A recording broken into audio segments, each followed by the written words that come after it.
They thought the wolf's bane would keep her hidden forever. They thought Seraphina was broken, scentless, forgotten. But they were wrong. Alpha King Kyle wasn't searching for a perfect mate. He was hunting the ghost he'd scented once 5 winters ago, a trace of moonlight under poison, a whisper of something ancient wrapped in bitter herbs. Every winter he rode into the borderlands alone. Every winter he found nothing but empty cabins and abandoned teacups reeking of toxins. Until the night of his winter solstice, the night her body betrayed every defense she'd built. The night the heat struck without warning, tearing through 5 years of carefully maintained numbness like wildfire through dead wood. Seraphina ran into the frozen forest praying the cold would hide what the poison no longer could. Instead, she stumbled into his private hunting lodge. And when Kale walked through that door, snow melting in his dark braided hair, his golden eyes locked onto hers with recognition that made her wolf whimper after years of silence. This is the story of how a poisoned Omega became the most feared queen in history. This is the story of surrender. The first memory Seraphina had of true fear was the smell of incense mixed with blood. She was 16, too young to understand the politics of pack alliances. Old enough to understand what the screaming meant. The ceremonial hall was ancient stone pillars carved with moon phases that had watched 1,000 matings. Candles burned in iron sconces, casting shadows that danced like demons on the walls. The air tasted of smoke and something sweeter. Jasmine, maybe, or fear dressed up as celebration. Seraphina pressed herself against a cracked pillar near the back, fingers clamped over her mouth to silence her breathing. She shouldn't have been there. Young Omegas weren't permitted to witness the ceremonies until their first heat. But curiosity, that dangerous trait her mother always scolded her for, had drawn her down the forbidden corridor. Now she wished she'd stayed ignorant. On the raised platform at the hall's center, an Omega knelt. Cassandra, 23, kind-faced, with gentle hands that had once braided Seraphina's hair.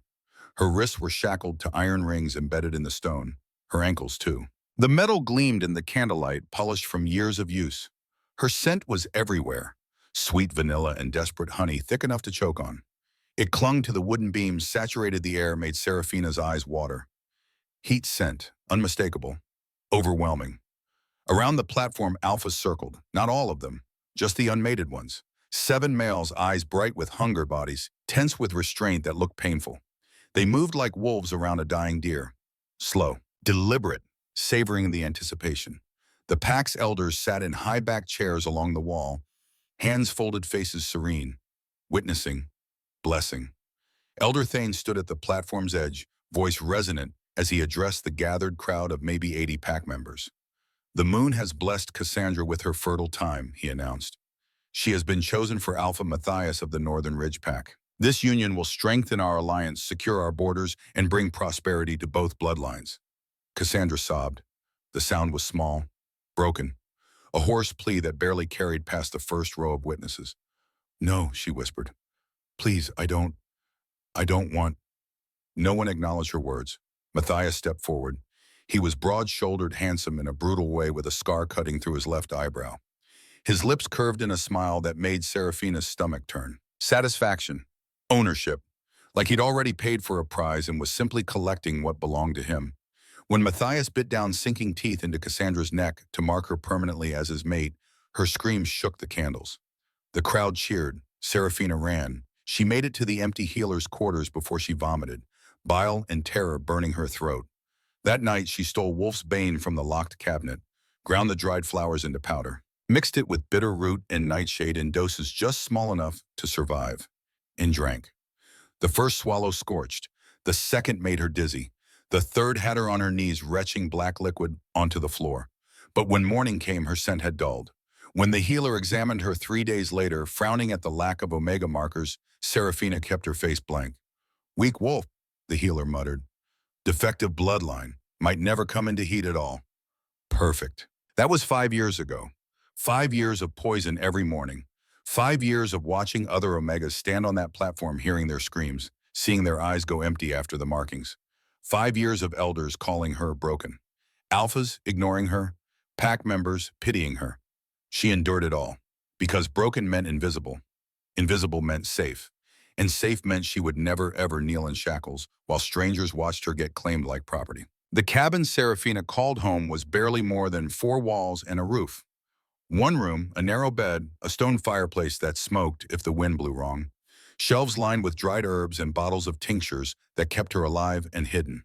It sat in the borderlands 3 miles from the nearest pack territory, surrounded by pine forests so thick the sun barely touched the ground. No one visited, no one cared. She preferred it that way.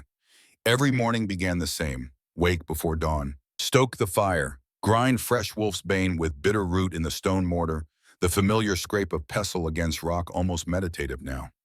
The paste was black, thick. It smelled like death masquerading as medicine. She mixed it with hot water to make tea that tasted worse than it looked. The first sip always made her throat close. The bitterness coated her tongue, her teeth, the roof of her mouth. Her body rejected it on instinct, stomach clenching in protest, but she forced it down. Every single morning for 5 years. Winter arrived early that year. Snow fell in thick curtains, blanketing the forest in silence. The cabin's walls groaned under the weight of ice. Food was scarce. Firewood scarcer. But Serafina had survived worse. She was good at surviving. The winter solstice came on a night when the moon hung full and heavy, turning the snowfields into silver mirrors. Serafina had spent the day hunting checking traps, finding them empty. She returned to the cabin as darkness fell. Fingers numb, stomach empty, exhausted down to her bones. She lit the fire, warmed her hands, prepared her evening dose of poison. The mortar was half full of wolfsbane paste when the first tremor hit. It started behind her ribs, a fluttering warmth subtle as a candle flame. She paused, pestle hovering. The warmth spread, down her spine, into her limbs, pooling low in her belly in a way that made alarm bells shriek in her mind. No. The pestle slipped from her fingers, clattering against stone. Her hand was shaking, not from cold, from heat. No, no, no, she whispered, pressing her palm flat against the table to steady herself. The warmth flared brighter, hotter, a molten ribbon uncoiling through her veins like something waking from a long sleep. Her wolf stirred. After 5 years of silence, after 5 years of lying dormant under layers of poison, her wolf lifted her head. Serafina felt it. The shift in her own mind.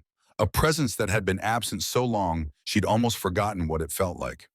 The wolf yawned, stretched, looked around the barren landscape of Serafina's consciousness with eyes that glowed. Mine, the wolf whispered. The word wasn't sound. It was instinct vibrating through every bone. Serafina grabbed the bowl of paste, lifted it to her lips, forced herself to swallow. It hit her stomach and did nothing. The warmth kept building. She drank more, choked it down, waited for the familiar numbness. It didn't come. Her body had adapted. 5 years of poison and her system had finally learned to metabolize it too fast to matter.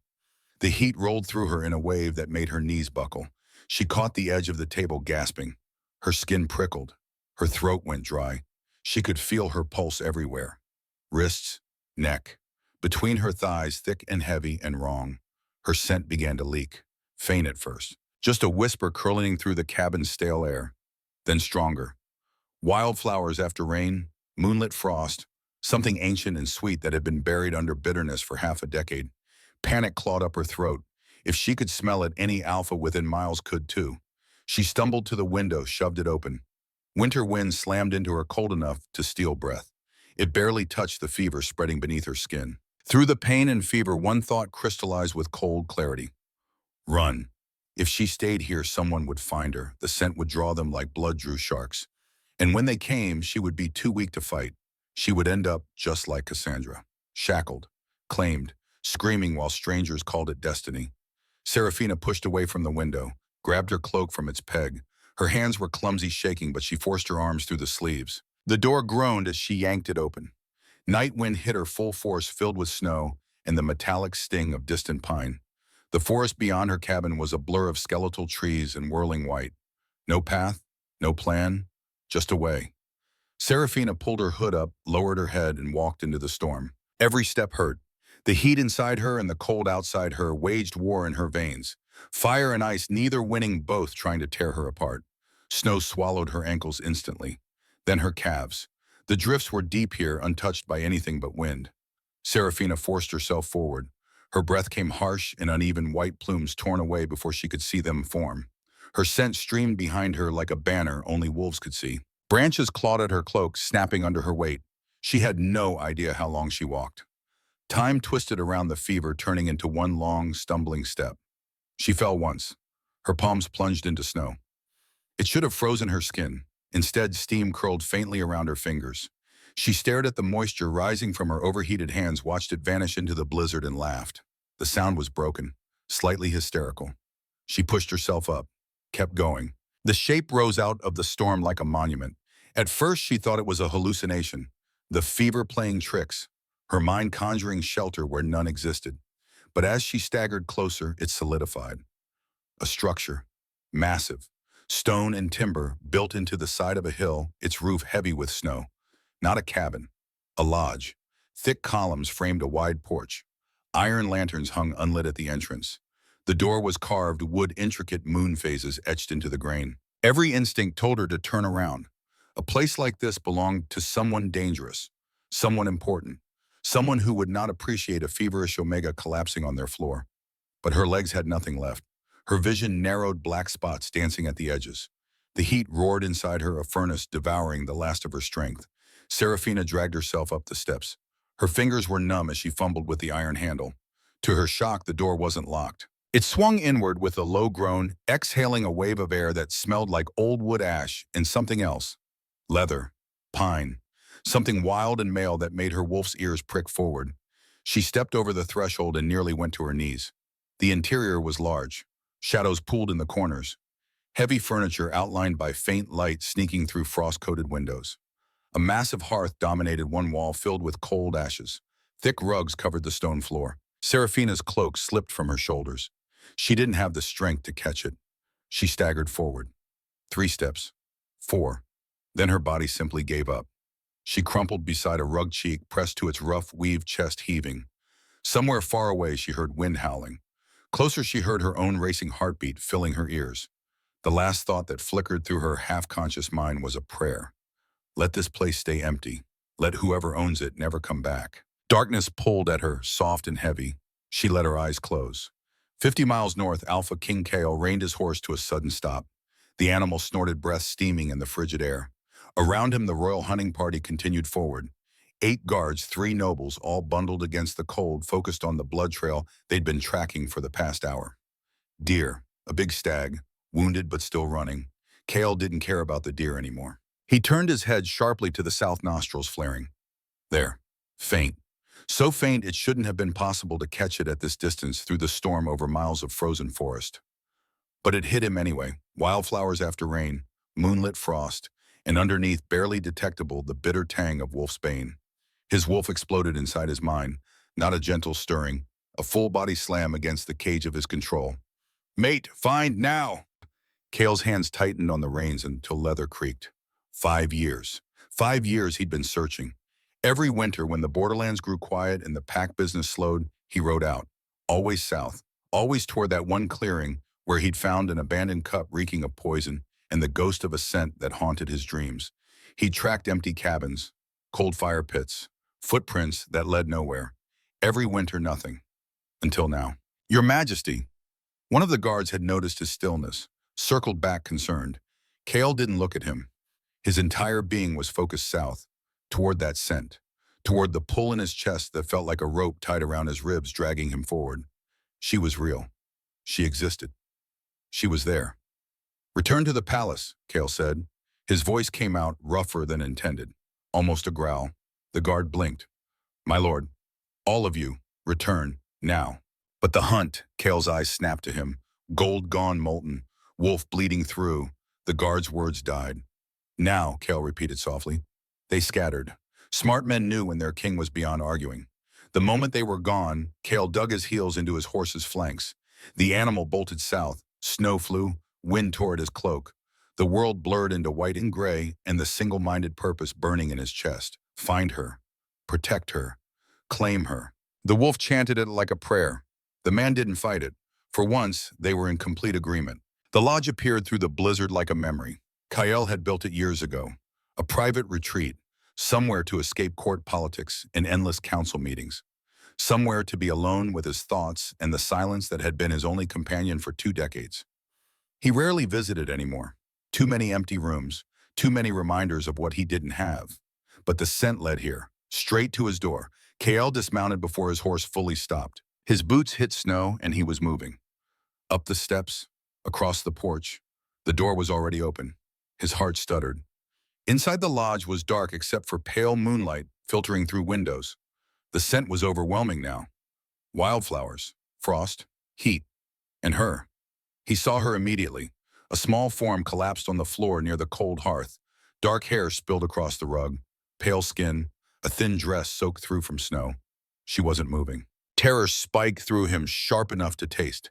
Kale crossed the space in 3 strides, dropped to his knees beside her. "Gods," he breathed. Up close, she was tiny, fragile looking. Her face was fever-flushed, lips parted as she dragged in shallow breaths. Alive. Thank the moon alive. But burning. He could feel the heat radiating from her skin without touching. Carefully, slowly, he reached out. His fingers hovered over her shoulder.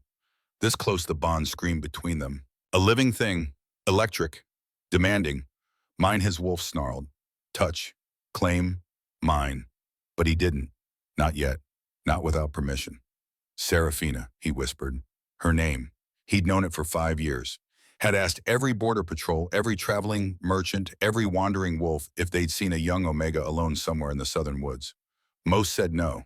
One old healer had mentioned a girl who bought wolf's bane in quantities that should have killed her. Serafina, he said again louder. Her eyes opened. Silver, not gray, not blue, pure silver like moonlight given form. They focused on him slowly, confusion, then fear. She tried to scramble back. Her body betrayed her. Weak, feverish. She barely managed to push herself up on one elbow before her strength gave out. Stay back, she rasped. Don't touch me. Her voice was rough, raw, like she hadn't spoken to anyone in months.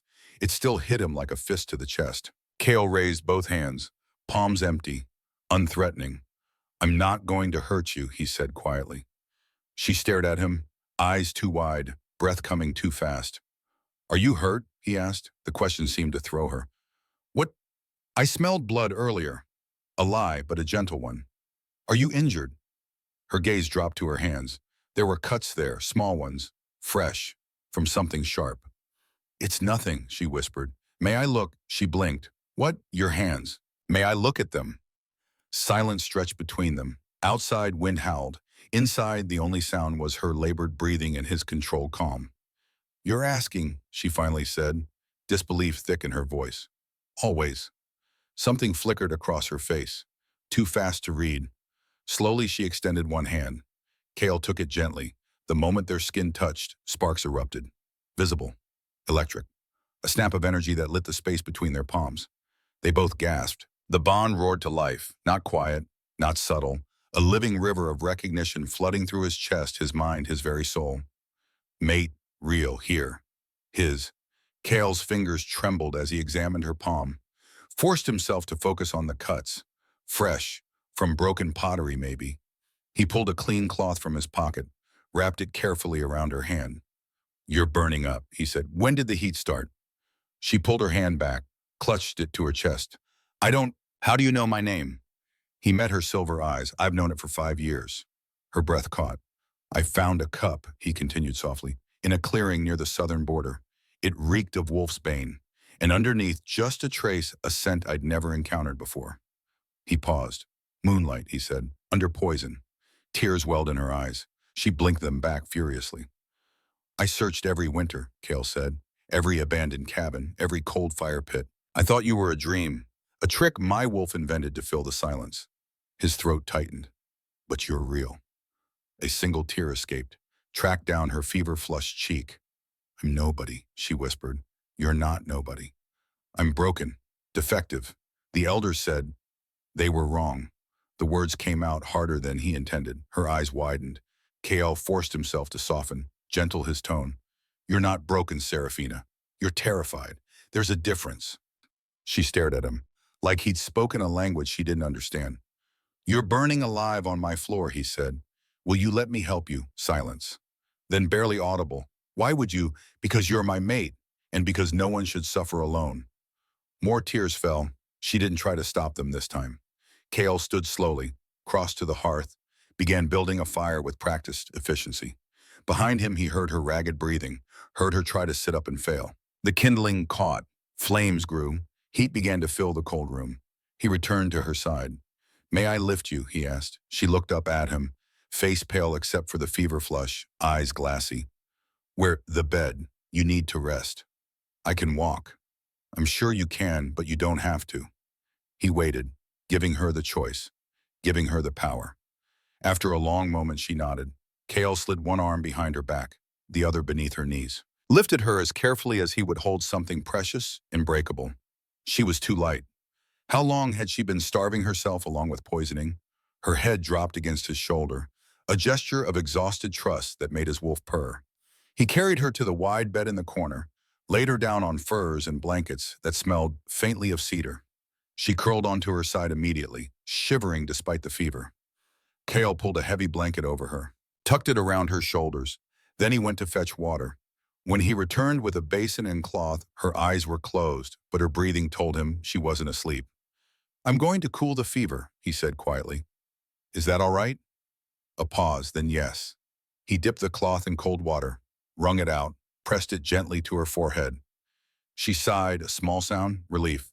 He worked in silence, cooling her temples, her neck, her wrists where the pulse beat too fast, never straying below her collarbone, never taking liberties, just tending. After a while, she spoke. Why are you being kind to me? His hand stilled. Because you deserve kindness. You don't know me. I know enough. You know nothing. Her voice broke. I'm poisoned, ruined. I did this to myself because I'd rather die alone than become someone's property. Kale set the cloth down, sat on the edge of the bed, careful not to crowd her. I know what you saw, he said quietly. Her eyes opened, silver and shattered. I know about the ceremonies, he continued. I didn't. For years, I didn't know what my court was doing in my name. The councils, the alliances built on forced bonds. His jaw clenched. When I found out, I burned the practice to ashes, exiled the elders who perpetuated it, rewrote the laws. He met her gaze. But the damage was done. Girls like you had already learned to fear, already learned that survival meant poison. Seraphina's breath shuddered. I can't change the past, Kale said, but I swear to you on my crown and my life, I will never force you. I will never take what you don't give freely. Tears streamed down her face now. I don't understand, she whispered. You're an alpha. You're a king. You could just, I could. He didn't flinch from the truth. And that's exactly why I won't. Power without consent is tyranny. I won't become the monster you fear. Something in her expression cracked. The walls she'd built, the armor she wore, it fractured. And through the cracks he saw her, the girl who'd drunk poison for 5 years rather than submit. The woman who'd run into a blizzard to stay free. The Omega who'd survived alone because no one offered safety without a price.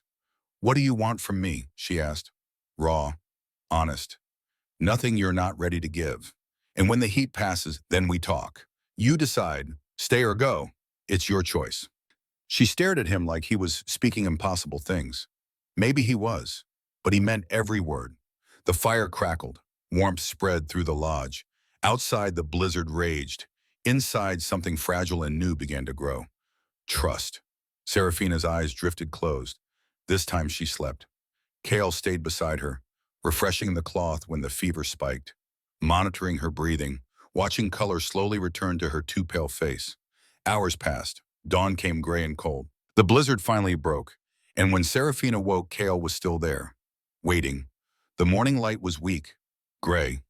It filtered through the lodge windows like something apologetic. Seraphina woke to warmth, not fever this time. Real warmth, blankets piled high, a fire crackling in the hearth. And beside the bed, sitting in a chair he'd pulled close sometime during the night, Kale. He was awake, watching her with an intensity that should have frightened her. It didn't. The heat broke, he said quietly. She nodded, sat up slowly. Her body ached. But the burning was gone, the desperation, the awful clawing need. All that remained was exhaustion and confusion. You stayed, she said. Did you think I'd leave? Honestly, yes, but he was real, solid, present. I need to explain something, Kale said. Before we leave, before you agree to come with me, you need to understand what you're walking into. Seraphina pulled the blanket tighter around herself. The bond, he continued, between us, it's real. The moon chose this. He leaned forward, elbows on his knees, hands clasped. I won't mark you, he said. Not until you ask, not until you're ready. Maybe never if that's what you decide. But the pull will always be there, and my court will sense it.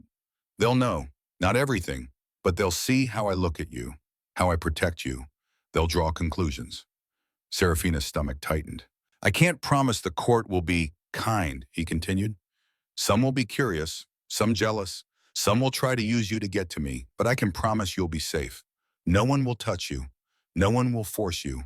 You have my word. She studied his face, the earnestness there, an alpha king asking permission, explaining instead of commanding. If I come with you, she said slowly, I'm not agreeing to the bond, not yet. I know. I need time. You have it. And if I decide to leave, then I'll help you go wherever you want, set you up with gold land protection, whatever you need to build a life. The offer was too generous. She waited for the catch. There wasn't one. Okay, she whispered. Relief flooded his features. Okay, he repeated. They left at midday. Kale wrapped her in his warmest cloak, fed her bread and dried meat from his supplies, made sure she could sit the horse before they started. The ride to the palace took most of the day. Kale had brought an extra horse, gentle, well-trained. Serafina was grateful for the distance between them. She needed space to think. The landscape changed as they traveled north.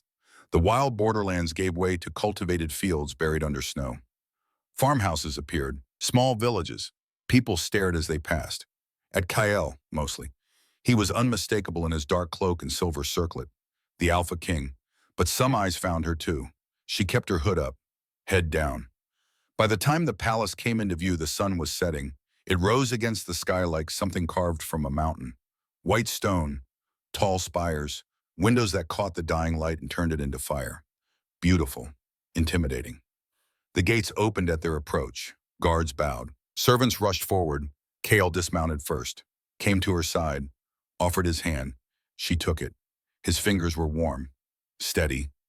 He didn't let go as they walked through the gates. The main courtyard was massive. Everywhere people moved with purpose. They all stopped when they saw Kyle, bowed.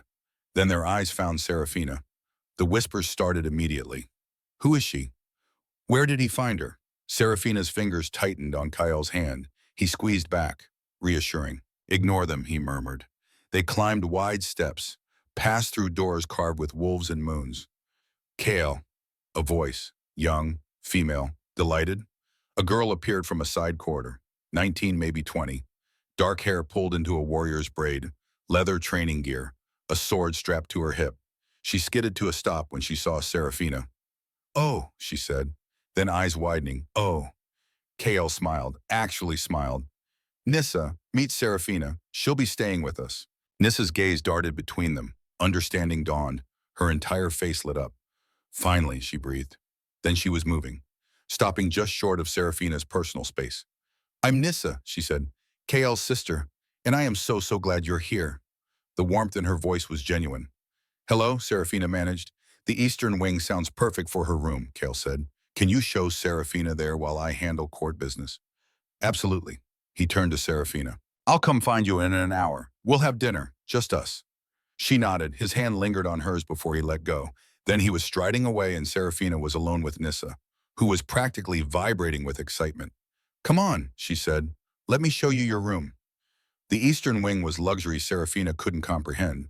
Large windows, a bed twice the size of her cabin, wardrobes, a private bathing room. It's too much, she whispered. Nissa waved dismissively. It's barely adequate by palace standards. Before Serafina could respond, there was a knock at the door. Nysa opened it. A woman stood in the hallway, tall, elegant, dark hair and elaborate braids, a gown that cost more than everything Serafina had ever owned, emeralds at her throat, beautiful in a way that felt weaponized. Lady Vivian, Nissa said. Her voice had gone flat. Princess. Vivian's smile was all teeth. I heard we have a guest. Her eyes found Serafina. The temperature dropped. How unexpected, Vivian said. The king brings home a stray. Nissa bristled. She's not... I'm sure she's lovely, Vivian continued smoothly, in a rustic sort of way. The borderlands, I'm told, Serafina stood, met Vivian's gaze. Yes, she said, the borderlands. How quaint. Vivian's smile sharpened. And you're staying in the eastern wing. Quite an honor for someone of your background. The insult was clear, even wrapped in courtesy. Lady Vivian, Nissa said, voice hard. Was there something you needed? Just welcoming our new arrival. She understands. Kale's voice cut through like a blade. All three women turned. He stood in the doorway. His expression was controlled. Calm, but his eyes blazed. Serafina is under my personal protection, he said quietly. She will be treated with respect. Is that clear, Lady Vivian? Vivian's smile didn't waver. Of course, my king. I'm sure. Finally, Vivian curtsied. I'll leave you to your evening. She swept from the room. When she was gone, Nissa let out a breath. I hate her, she muttered. Nissa, Kale warned him. Serafina's stomach dropped. She wanted to be queen, didn't she? Kale's jaw tightened. Political arrangement. My father wanted an alliance. Vivian was the offered bride. You refused when I took the throne, 10 years ago. She's still here. Her family has influence with the council. Translation, too powerful to exile. Serafina's unease deepened. Dinner was quiet, just the three of them. Servants brought food, left, returned with more. Serafina picked at vegetables and bread. Her mind was elsewhere. On Vivian's cold eyes, on the whispers, on being a rabbit in a den of wolves. Tomorrow, Kale said, I want you to see the royal healer. She froze. White ho. 5 years of wolf's bane. I need to know if there's lasting damage. Nissa's fork clattered. You poisoned yourself. Serafina didn't answer. It's for your health, Kale said gently. Please. She wanted to refuse, but the earnestness in his eyes stopped her. Fine, she whispered. The next morning, the healer's chambers smelled of sage and antiseptic. Oren was old, white-haired, with eyes that had seen too much. He examined Serafina efficiently, checked her pulse, her breathing, asked questions about dosage that made her squirm. Remarkable you're alive, he said, not comforting. I need a blood sample, he continued. Standard procedure, checking for diseases, parasites, magical interference. He produced a small silver dagger, runes etched into the blade. Your hand, please. Serafina extended her palm. The cut was quick. A single drop welled up. Oren caught it in a shallow silver dish, then whispered something. The blood began to glow, faint at first, then brighter. Silver light erupted, flooding the room. Gold threaded through it, molten, alive. The light grew until Serafina had to shield her eyes. Oren stumbled back. Impossible, he breathed. The glow faded, but Oren's face was pale. What was that? Serafina demanded. The healer's hands shook. Moonfire, he said. You're Moonfire born. Silence. I don't understand. Oren turned to Kale. Your Majesty, this changes everything. Explain, Kale said. His voice had gone hard. The healer steadied himself. Moonfire is a bloodline, he said. Ancient, rare. Only 3 recorded in the last 200 years. Omegas born under specific celestial alignments. Their bonds with alphas don't just connect. They amplify. He gestured to Serafina. An alpha mated to Moonfire becomes stronger, faster. Their power multiplies. Moonfire queens built dynasties. Their children were legends. Serafina's pulse roared. That's why she survived the wolf's bane, Oren continued. Normal Omegas would have died in weeks. Moonfire bloodlines have inherent resilience. He approached cautiously, examined her shoulder. His fingers traced something. She looked down. A scar. Circular. Intricate patterns. She'd always assumed it was a birthmark. This is a seal, Oren said quietly. Dark magic. Placed deliberately to suppress her bloodline. Someone knew what she was. Feared it. Bound her power before it could manifest. Kale's presence behind her was overwhelming. Who would do that? He asked. Voice deadly soft. I don't know, but breaking it will be dangerous. The magic has had 22 years to integrate. Removing it improperly could kill her. Serafina felt dizzy. If word of this spreads, Oren continued, she becomes the most valuable prize in every kingdom. Alphas will hunt her, not for mate bonds, for power. The room tilted. Kale's hand steadied her, warm on her shoulder. This stays between us, he said. You speak of this to no one, or you lose everything. Am I understood? Oren bowed. Completely, Your Majesty. Can you help her? Breaking the seal will require time, research. I'll need to consult the old libraries. Do it, quietly. Of course. Kale guided Serafina from the chamber. She moved on autopilot. Moonfire. Amplification.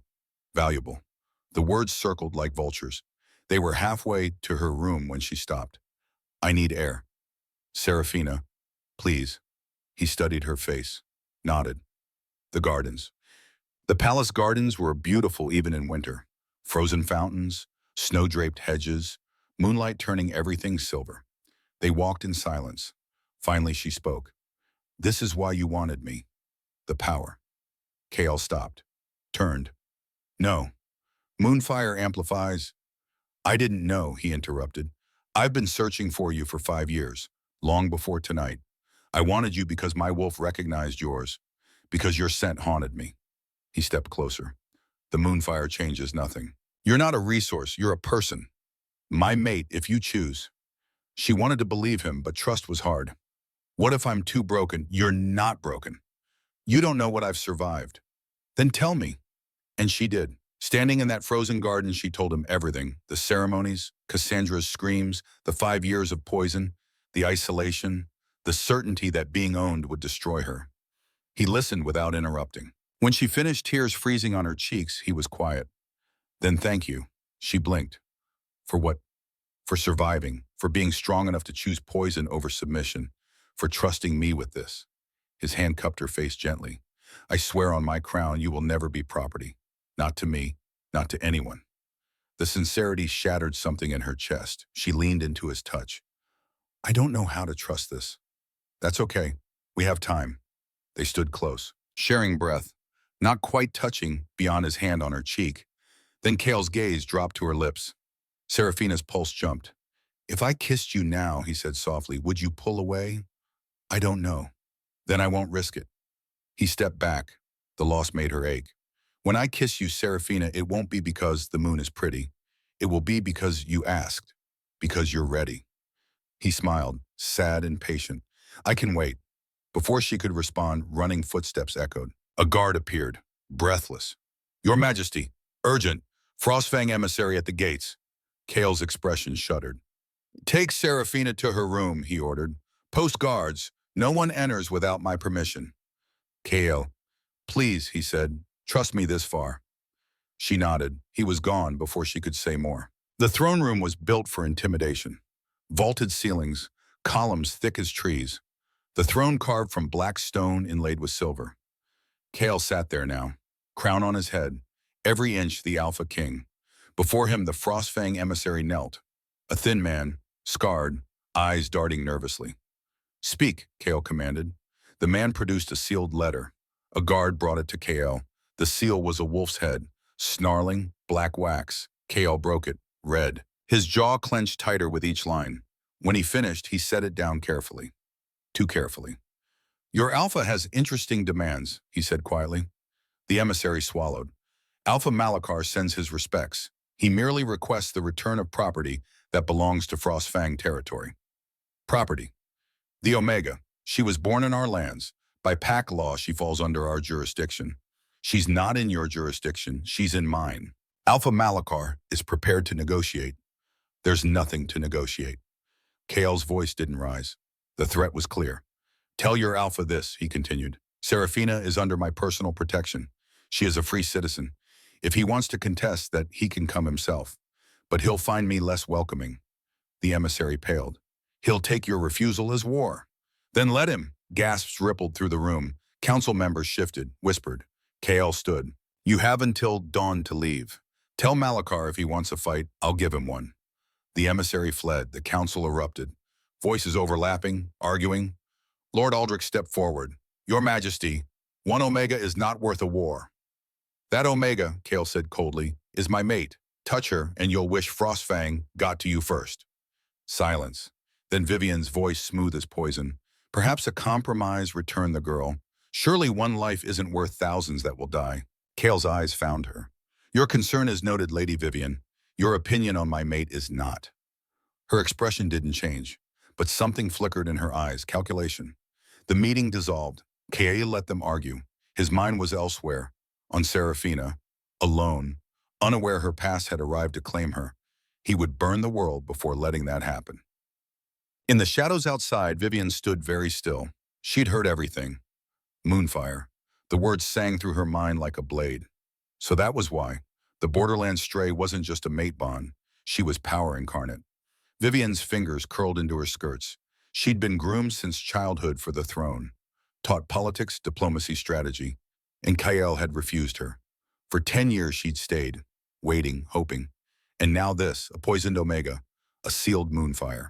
The girl who would give Kael everything Vivian couldn't. Unacceptable. Vivian turned, walked to her chambers, locked the door, retrieved a small mirror from her vanity, whispered a word. The glass shimmered. A face appeared, scarred, brutal, eyes like ice. Alpha Malachar. Lady Vivian, I wasn't expecting contact. Plans change, I have information. Oh, the Omega. She's not just any Omega. She smiled, cold. She's Moonfire, sealed since birth. If you claim her, you'll become the most powerful Alpha in the realm. Malachar's eyes gleamed. And you're telling me because when you attack, the chaos will show Kael who his real allies are, who deserves to stand at his side. And you want that position. I've earned it, Malachar laughed. Dark. Very well, you provide information. I provide distraction. And when it's over, you can have your king. I'll have the Moonfire. Vivian's reflection was serene. There's a garden gala in 3 days. Kael is hosting to show strength. Perfect. We'll strike then. The connection severed. Vivian set the mirror down, poured wine, told herself this was for the kingdom, told herself Kael would thank her, told herself the guilt was just indigestion, and almost believed it. 3 days passed in preparation. The palace transformed. Servants hung lanterns, arranged tables, polished fountains. A show of strength, Kael called it. Seraphina thought it was tempting fate, but she didn't argue. Nissa helped her dress, a gown of midnight blue that made her silver eyes luminous. You look like moonlight, Nissa said. Seraphina's reflection was a stranger. I don't belong here. You belong where you choose. The gardens glittered under a full moon. Hundreds of guests, nobles in furs, visiting alphas, council members. Music drifted, delicate, graceful, everything perfect, too perfect. Seraphina felt it, the wrongness beneath the beauty. Kael stood at her side, one hand at her back, protective. Breathe, he murmured. Across the garden, Vivian held court. Emerald silk, sharp smile. She caught Seraphina's gaze, lifted her wine and mock toast. Seraphina looked away. How much longer, she asked. An hour. Then I'll steal you. The first scream cut through the music, sharp, terrified. The quartet stopped. Silence crashed. Then chaos. Wolves poured over the walls, already shifted, massive, coordinated. Frostfang, eyes gleaming ice blue. Unnatural, guests scattered. Screaming, guards drew weapons. But the attackers were faster, blood sprayed. More screams. Kael's hand tightened on her waist. Nissa, he roared. His sister appeared, sword drawn. Get Seraphina to the inner halls. Don't stop. Kael, now. He was shifting, bones cracking, fur erupting. In seconds, a massive black wolf stood there, power rolling off him. He launched at the nearest enemy. Thunder. Nissa grabbed Seraphina's hand. Come on! They ran, through screaming guests, past overturned tables, around bodies. Seraphina's gown tangled. She hitched it up, kept running, behind battle sounds, snarls, howls, bone crunching, almost to the doors when wolves cut them off. 4. Ice blue eyes locked on Seraphina. One shifted, fur receding, scarred alpha, cruel mouth. The Moonfire Omega, our master will be pleased. Nissa moved in front, sword raised. Touch her and die. He laughed. The others circled. Nissa's blade flashed. Caught one wolf, but the others lunged. She fought. Fast, precise, but 1 against 3. One got past. Slammed her. She went down, sword flying. The wolf's jaws closed on her shoulder. Nissa screamed. No! Seraphina shouted. She ran, toward, grabbed a fallen candelabra, swung at the wolf's head. Metal connected. The wolf yelped, released Nissa, turned on Seraphina. She stumbled, tripped, hit ground. The wolf loomed, teeth red with Nissa's blood. This is it. Then a roar shook the garden. Kael. He appeared like an avalanche, fur matted with blood, eyes blazing. He hit the wolf with enough force to snap bone. The wolf flew, crashed, didn't rise. But Kael wasn't stopping. He tore into the others, savage. One tried to run. Kael caught it, tore its throat, shook the body before dropping it. Seraphina had seen him fight. This was different. Feral. He spun toward the scarred alpha. The man's eyes widened. He shifted, tried to flee. Kael was faster, pinned him, jaws at his throat. Kael, Seraphina called. He didn't respond. Across the garden, another howl, deeper. Seraphina's head snapped. A wolf larger than the others, gray fur, scarred muzzle, winter ice eyes, Malachar. He walked straight toward Kael, toward Seraphina. Finally, a voice behind her. Seraphina turned. Vivian stood there, pale, shaking, but eyes on Malachar. You led them here, Seraphina breathed. Vivian flinched. I had to. I was supposed to be queen. And then you betrayed everyone. I'm saving the kingdom, you're dangerous. Moonfire shouldn't exist. Malachar reached them, shifted mid-stride, a tall, brutal man, scars like badges. The Moonfire, at last. He reached for Seraphina. Kael's roar split the night. He abandoned the Alpha, charged. But Malachar was ready, caught Kael mid-leap. They crashed, evenly matched. They rolled, bit, clawed, blood-splattered snow. And while they fought, other wolves closed on Nissa. 4, circling, she was bleeding, weaponless. Seraphina saw it slow, wolves lunging. Nissa's face, brave, resigned, Kael pinned under Malachar, jaws at his throat. Something inside Seraphina shattered. The seal on her shoulder exploded with light. The shift pain like a meteor. Seraphina's scream tore out. Raw, inhuman, light erupted, silver shot with gold. The seal burned to ash. Her wolf silent for 22 years broke free. Agony, bones cracked, reformed, lengthened, spine arched, vertebrae popping, skin stretched, fur exploded, silver fur, tipped gold at ears, paws, tail, dawn over snow. Her gown shredded, body expanded, grew, massive, larger than any Omega, nearly as large as Kael, vision sharpened, colors brighter, sounds clearer. She smelled everything. Blood, fear, Malachar's fury, and something else. Pine, leather. Kael, her mate, pinned, struggling.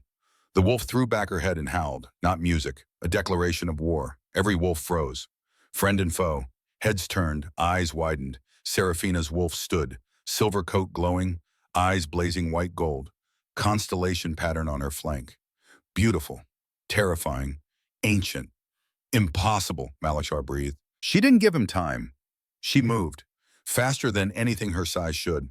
The 4 wolves around Nyssa didn't see her. She hit the first like a ram, sent it flying. The second lunged. She caught it midair, jaws on its shoulder, bone crunched, threw it aside. The third and fourth tried to flank. She spun, graceful, claws raked one's face. It howled, retreated. The other she pinned, jaws at throat. Warning, it submitted. Belly up, she released it, let it run. Then turned to Malachar. He'd released Kael, was staring with awe and hunger. Moonfire awakened. Do you know what you're worth? She snarled. Kael climbed up, bleeding, but alive. He moved beside her, black wolf in silver. The bond flared, visible, light connecting chest to chest, power surged. Seraphina felt it, amplification.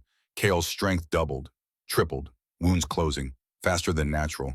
Their minds touched, not words, images, emotions, his awe, her fury. Shared purpose. Together they faced Malachar. He shifted, back to wolf, desperate. He lunged. They met him as one. Kael high, Seraphina low, movements synchronized, bond guiding. Kael's jaws on Malachar's shoulder, Seraphina's claws on his flank. Like water, like they'd fought together for years. Malachar was skilled, brutal, but alone. They were bonded. Minutes. Malachar hit ground. Hard. Kael stood over him, jaws at throat. One bite. Seraphina felt the urge through the bond. Finish it. Eliminate threat. But also something else. Her choice. She shifted. Pain less this time. Body remembering. Fur receded. Bones shortened. She knelt naked in snow. Steam rising. Someone threw a cloak. Nissa, wounded but alive. Kael, Seraphina said. His wolf's head turned, eyes still feral. Don't kill him. A growl. Please, I'm asking. Gold flickered, awareness returning. I was nothing, she continued. Broken, poisoned. Refused, that's what they called me. She stood, walked toward them. And I survived. I chose survival over vengeance. I chose to keep living. She knelt beside Malachar's bleeding form, met his ice blue eyes. You wanted to own me, to use me for power, but I'm giving you something else. She gestured to Kael. He stepped back, released Malachar's throat. Your life, Seraphina said, not because you deserve it, but because I refuse to become what I feared. I refuse to let fear make me cruel. Malachar stared. Shock. Confusion. Leave. Take your wolves. Go. And if you ever come back, Kale won't spare you. Malachar shifted. Human. Bleeding. Broken. Why? He rasped. Because someone has to break the cycle. He staggered up, limped away. His wolves followed. Silence. Then palace guards began to cheer. Nissa dragged Vivienne forward, pale, shaking. Kale shifted back. Someone brought clothes. He dressed without taking eyes off Vivienne. You called them here, he said, quiet, deadly. I thought I was protecting you. You betrayed us. I was supposed to be queen. The words burst out. I trained my whole life, and you refused me. For what? For her, she pointed at Seraphina. A poisoned stray, a nobody, just because she has moonfire blood. No, Kale interrupted. Because she's brave, because she's kind, because she survived hell and came out stronger. He stepped closer. You had every advantage, and you chose ambition over honor, over lives. I'm sorry, Vivienne whispered. Sorry doesn't bring back the dead. He looked at guards. Exile. Strip her of title and lands. She leaves at dawn. If she returns, it's execution. Vivienne's face crumpled. Kale, please. You're lucky I'm more merciful than you deserve. Get her out. Guards took her arms. She didn't fight, just looked back once. At Seraphina. Not with hatred, with something that might have been regret. Then she was gone. Coronation. 3 days later, the throne room was full. Not just palace residents. Wolves from every allied pack. Nobles from distant territories. Witnesses by hundreds. Seraphina stood at the throne steps. White gown, simple but elegant. Silver embroidery along the hem, matching her wolf's constellation. Hair down, loose. Silver eyes bright. She looked like moonlight, given human form. Kale stood on the dais, crown on his head. Regal, powerful, but eyes only for her. The high priestess, ancient and serene, raised her hands. Seraphina of the borderlands, the moon has marked you. Moonfire awakened, power incarnate. Seraphina's heart raced. Do you accept this crown not as a chain, but as a promise to lead, to protect, to serve? She thought of the girl who'd drunk poison, the Omega who'd run into blizzards, the wolf who'd finally found her voice. I do, she said. Her voice carried, strong, certain. Kale descended, carrying a crown, silver, delicate, set with moonstones. He stopped before her. I've waited my whole life for you, he said. Quiet enough only she heard. Not for power, just for you. He placed the crown on her head. Then to everyone's shock, he knelt. The Alpha King, on his knees before his Omega. The hall went silent. Long live the Moonfire Queen, Kale said. My equal, my better half. The crowd erupted, not whispers, roars, wolves howling, hands pounding. Seraphina's eyes burned. Kale stood, offered his hand, she took it. Together they turned to the assembly. One more thing, Kale said. He looked at her, question in his eyes. May I saw understanding dawned, the public marking, the final seal. She could refuse, walk away, keep freedom, or choose. Yes, she whispered. His smile was incandescent. He pulled her close, right there, before gods and pack and kingdom. His lips found her neck, where her pulse beat. His teeth grazed, gentle. A question. She tilted her head, offering. He bit down, not hard enough to hurt, but enough to mark, to claim, to make permanent what the moon started. The bond snapped fully into place. Silver light exploded from where they touched, flooding the throne room. Blinding. When it faded, a mark gleamed on her skin. Moon phases, intricate, beautiful. His mark, her choice. Seraphina turned to the crowd. Her voice rang clear. They called me broken, defective, refuse. Silence. They were wrong. I was never broken. I was surviving. She found faces in the crowd, young Omegas, watching with wide eyes. The moon doesn't make mistakes. Every scar, every poisoned morning, every moment I thought I wouldn't survive, it all led here. Her hand found Kyl's. I am Moonfire. I am your queen. And I swear on my crown and my wolf no Omega will ever be forced again. No one will be property. No one will kneel unless they choose it. The hall exploded, cheering, howling, the beginning of something new. Morning light filtered soft through silk curtains. Seraphina woke slowly, warm, safe. Kale's arm draped over her waist, his chest pressed to her back, breathing deep and even in sleep. She placed her hand over his, guided it lower, to the small swell of her belly, barely showing. But there, new life, growing. Kale stirred, nuzzled into her hair. Morning, he rumbled. Morning. His hand splayed over her stomach, protective even half asleep. How are you feeling? Happy, she said, and meant it. 6 months ago she'd been alone, poisoned, convinced she was broken. Now she was queen, mate, partner, soon-to-be mother. The kingdom had changed under their rule. Omega protection laws passed, forced bonding outlawed, healers trained in trauma care. Young wolves had hope. Serafina made sure of it. We have council in an hour, Kale murmured against her neck. I know. We could skip it, she laughed. We can't keep skipping council. Watch me. But he was already sitting up, stretching. She watched him move. This man who'd waited 5 years, who'd asked permission, who'd knelt before her. I love you, she said. He stilled, turned, waited again. I love you. His smile could have lit the kingdom. He kissed her, soft, reverent. I love you too, my queen, my moon, my everything. Later they stood on the balcony, overlooking the kingdom spread below, prosperous, peaceful. Any regrets? Kale asked. Serafina thought of poison, of fear, of 5 years hiding. Then she thought of this. Crown on her head, life in her belly, mate at her side. Only that I didn't find you sooner. He pulled her close. Below palace gardens bloomed even in late autumn. Wolves trained in the yards, children played. In the distance, Nissa led a patrol, lightning crackling at her fingertips when she got excited. Stormborn powers awakening, a story for another time. The moon knew, Kale said, when we were ready, when we'd survived enough to appreciate this. Serafina leaned into him. Above clouds parted, revealing the waning moon, pale against blue sky. She'd spent years hiding from destiny. Turns out destiny had just been waiting for her to stop running, waiting for her to choose. And she'd chosen this.